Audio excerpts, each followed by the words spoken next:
আসসালামু আলাইকুম রহমতুল্লাহ। সুপ্রিয় শিক্ষার্থীবৃন্দ, আশা করি তোমরা সবাই ভালো আছো। এই ভিডিওটা তৈরি করছি অষ্টম শ্রেণীর শিক্ষার্থীদের জন্য। 2024 সালের অষ্টম শ্রেণীর ষান্মাসিক সামষ্টিক মূল্যায়নের সংশোধিত রুটিন প্রকাশিত হয়েছে। তোমরা যারা এখন অষ্টম শ্রেণীতে আছো, তোমাদের এর আগে একটা অর্ধবার্ষিক পরীক্ষার রুটিন দেওয়া হয়েছিল, সেটা এখন পরিবর্তন করে নতুন একটা রুটিন দেওয়া হয়েছে। তো আমরা আজকের ভিডিওতে অষ্টম শ্রেণীর ষান্মাসিক সামষ্টিক মূল্যায়ন বা অর্ধবার্ষিক পরীক্ষার সংশোধিত রুটিন নিয়ে আলোচনা করব। রুটিনটা কেন পরিবর্তন করা হলো? কারণ পূর্বে প্রেরিত ষান্মাসিক সামষ্টিক মূল্যায়ন কার্যক্রমের সময়সূচির সাথে 2024 সালের এইচএসসি আলিম ও সমমান পরীক্ষার কয়েকটি বিষয়ের পরীক্ষার তারিখ ও সময় মিলে যাওয়ার কারণে আগে প্রেরিত যে রুটিনটা ছিল সেটা এখন পরিবর্তন করা হয়েছে। তো আসো আমরা নতুন রুটিনটা দেখি। এখানে নতুন রুটিনটা দেওয়া হয়েছে ষষ্ঠ, সপ্তম, অষ্টম, নবম সব শ্রেণীর রুটিন এখানে একসাথে আছে।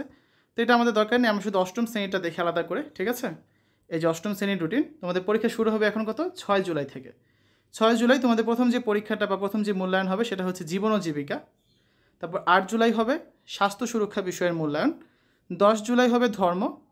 13 জুলাই হবে তোমাদের শিল্প ও সংস্কৃতি বিষয়ের মূল্যায়ন। 15 জুলাই বাংলা বিষয়ের মূল্যায়ন হবে। তারপর 20 জুলাই, মাঝখানে 4 দিন বন্ধ, 20 জুলাই হচ্ছে ইংরেজি বিষয়ের মূল্যায়ন। 22 জুলাই হবে গণিত। 24 জুলাই হবে তোমাদের বিজ্ঞান বিষয়ের মূল্যায়ন বা অর্ধবার্ষিক পরীক্ষা।